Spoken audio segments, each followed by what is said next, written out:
Hello anime lovers, कैसे हैं आप लोग। अगर आप मेरी वीडियो में नए हैं तो सबसे पहले आप जाके मेरे चैनल को सब्सक्राइब कर लो। और हाँ, अगर आपने मेरे पहले वाले एपिसोड्स नहीं देखे हैं तो मेरे चैनल पे जाके जरूर से देखना और कमेंट करके जरूर बताना कि आपको वो एपिसोड्स कैसे लगे। तो हम बिना टाइम वेस्ट करे हेल्प करके 11 एपिसोड को स्टार्ट करते हैं। तभी हम देखते हैं साइको को, जो कि विक्रम से कह रहा होता है कि तुम मुझे मार भी नहीं रहे, तुम तो बस मुझसे बचते जा रहे हो। इसका मतलब तुम शिकारी तो नहीं हो, कोई और ही रीजन है तुम्हारे यहाँ आने का। क्यों, मैंने सही कहा ना।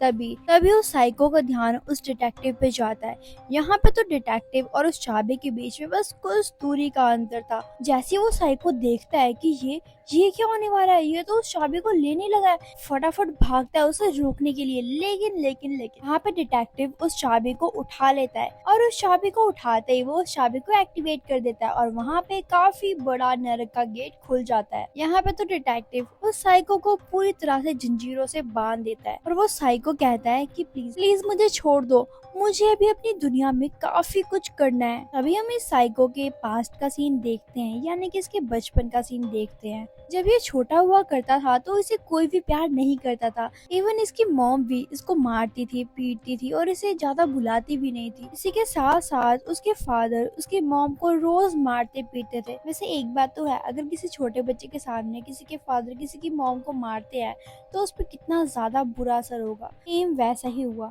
वो अपने फादर को अपनी मॉम को मारते हुए देखता था, तो इसीलिए वो चूहों को भी मार के खाने लगा था और भी काफी जानवरों को मारता था। ये तो धीरे धीरे करके जल्लाद ही बन गया और बाकी सोसाइटी के लिए ये तो एक साइको बन गया। उसके बाद हम प्रेजेंट में देखते हैं, यहाँ पे विक्रम आता है और उस साइको को लात मार के नरक में भेज देता है, क्योंकि यहाँ पे डिटेक्टिव तो पूरी तरीके से थक चुका था, क्योंकि उसको काफी ज्यादा चोट लगी होती है।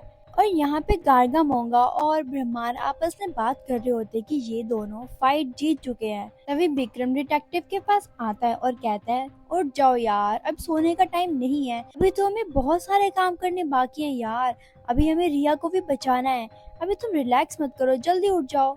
और यहाँ पे तो डिटेक्टिव ये देख के काफी ज्यादा खुश हो रहा होता है कि फाइनली फाइनली मेरे साथ कोई ऐसा पर्सन है जो कि मेरी जगह ले सकता है। ये स्टार्टिंग में जब आया था कितना ज्यादा पतला और कितना ज्यादा कमजोर था, और अब देखो ये कितना ज्यादा ताकतवर बन चुका है। इसने अकेले ही एक साइको को हरा दिया।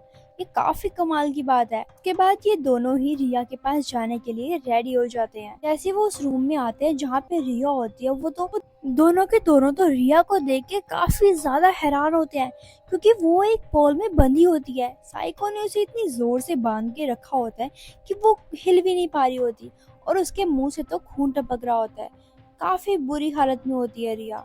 जैसे रिया उन दोनों को देखती है, रिया तो यहाँ पे रोने लग जाती है।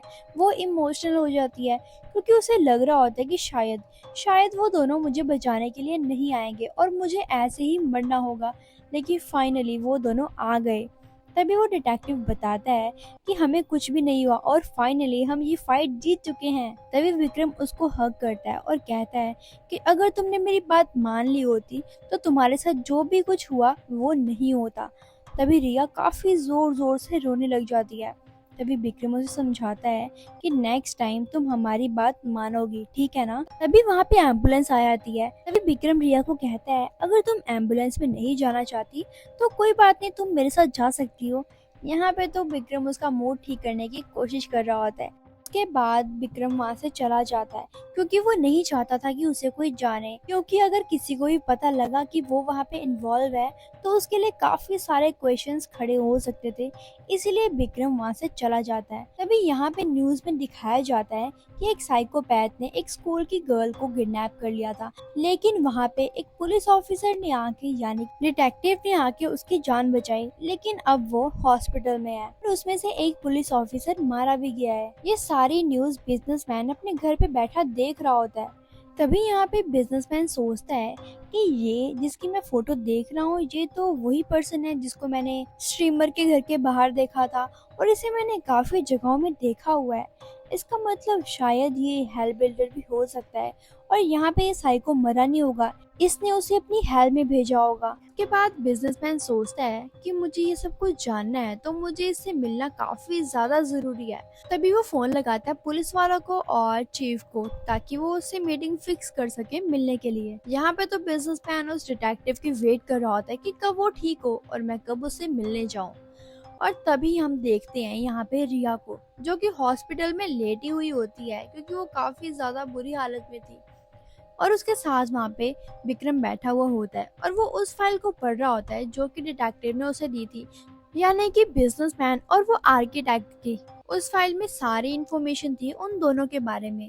तभी यहाँ पे रिया की आँख खुलती है और वो देखती है विक्रम को। यहाँ पे वो जैसे ही विक्रम को देखती है वो तो उसके ऊपर जंप करके हग करने की कोशिश करती है, लेकिन वो अनबैलेंस्ड हो जाते हैं दोनों और वो गिर जाते हैं। तभी यहाँ पे विक्रम तो एकदम से घबरा जाता है कि हुआ क्या है इसे, कहीं भूत वगैरह तो नहीं आ गए तुम्हारे ऊपर, क्या हुआ क्या है तुम्हें भाई।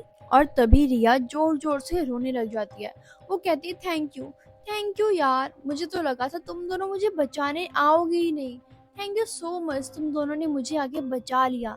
तभी विक्रम कहता है इसकी कोई बात नहीं है, हम तीनों तो एक टीम की तरह है ना, तो हमें एक दूसरे का ख्याल रखना ये हमारा फर्ज है, तो इसीलिए हमने बचाया तुम्हें। लेकिन तुम्हें एक बात याद रखनी होगी कि जो भी मैं तुम्हें कहूँ वो तुम्हें बात माननी है। उसके बाद विक्रम उसे उठाता है और उसको बेड में बिठा देता है और कहता है तुम्हें अभी बेड रेस्ट की नीड है और अब मैं चलता हूँ क्योंकि मुझे डिटेक्टिव को भी देखना है कि वो ठीक है कि नहीं, और ये लो फाइल्स, ये पढ़ लेना। तभी रिया कहती है क्या ये मेरी रिपोर्ट्स की फाइल्स हैं? तभी विक्रम उसे बताता है कि ये तुम्हारी रिपोर्ट फाइल्स नहीं है। शायद तुम्हें याद हो कि स्ट्रीमर के घर के बाहर 2 पर्सन मिले थे हमें, याद है तुम्हें, एक बिजनेसमैन और एक आर्किटेक्ट, ये उन दोनों की फाइल है। इन दोनों फाइल को तुम ध्यान से पढ़ लेना क्योंकि इसमें सारी इन्फॉर्मेशन है उन दोनों के बारे में। एक बार मैं डिटेक्टिव को देखा उसके बाद मैं तुम्हें देखने के लिए आऊंगा कि तुम ठीक हो या नहीं, ठीक है। यहाँ पे जैसे ही विक्रम डिटेक्टिव से मिलने के लिए जाता है तो यहाँ पे तो डिटेक्टिव विक्रम को बोलता है हाँ ये बात तो गलत है यार, मैंने नरक में भेजा उस साइको को और रिया से मिलने तुम गए। तभी यहाँ पे विक्रम कहता है अरे ये क्या, तुम तो जेलस हो रहे हो। तभी डिटेक्टिव कहता है नहीं यार मैं जेलस क्यों करूंगा, मैं तो बस तुम्हें इतना बता रहा हूँ कि ज्यादा काम किसने किया और उसे नरक में किसने भेजा था। तभी डिटेक्टिव एक चाबी निकालता है और वो विक्रम को देते हुए कहता है ये लो, जब मैं मरने वाला था तो मुझे एक बात रियलाइज हुई थी कि हमें क्रिएटर्स के पीछे नहीं भागना था, क्योंकि हमें नहीं पता कि कौन कैसा हो सकता है। जैसे कि इस साइको को ही देख लो, क्या हमें पता था कि ये ऐसा होगा, नहीं ना। तभी डिटेक्टिव उसे बताता है कि ये चाबी पुलिस वाले की है और इस घर में एक स्पेशल सिक्योरिटी लगी हुई है, यहाँ पे कोई भी घटिया से घटिया पर्सन, कोई भी किसी टाइप का पर्सन भी इसके अंदर नहीं जा सकता। और मैं ये चाबी तुम्हें इसलिए दे रहा हूँ क्योंकि ये तुम दोनों के घर से काफी ज्यादा प्रोटेक्टिव है, मतलब कि तुम दोनों के अलावा इस घर में और कोई आ ही नहीं सकता। तभी विक्रम कहता है कि चलो ठीक है, मैं कुछ दिनों में अपना सारा सामान तुम्हारे घर में शिफ्ट कर लूंगा। जैसे विक्रम जाने लग जाता है तभी डिटेक्टिव उसे कहता है रुको, मुझे तुम्हें कुछ और भी देना है अभी। तभी डिटेक्टिव विक्रम को कहता है क्या तुम्हें याद है जब हमने टीम अप किया था तो मैंने तुम्हें एक डायरी दी थी, इसमें सारे रूल्स लिखे हुए थे, लेकिन उसमें मैंने काफी सारे रूल्स गलत लिखे थे तुम्हें कंफ्यूज करने के लिए। लेकिन अब मुझे पता लग चुका है कि तुम एक अच्छे और सच्चे इंसान हो, तुम तो काफी ज्यादा मेहनती हो, इसलिए ये रियल डायरी तुम्हारे लिए, तुम इसको संभाल के रखो। तभी यहाँ पे विक्रम सोचता है क्या, ये क्या, तुमने मेरे साथ धोखा किया। तभी विक्रम सोचता है कि इसने तो मेरे साथ धोखा किया, इसका मतलब अब मेरी चाबी एक्टिवेट हो जाएगी और मैं इस डिटेक्टिव को नरक में भेज सकता हूँ। लेकिन दूसरी तरफ विक्रम सोचता है अगर मैंने इसे नरक में भेज दिया तो मेरा काफी ज्यादा लॉस होएगा।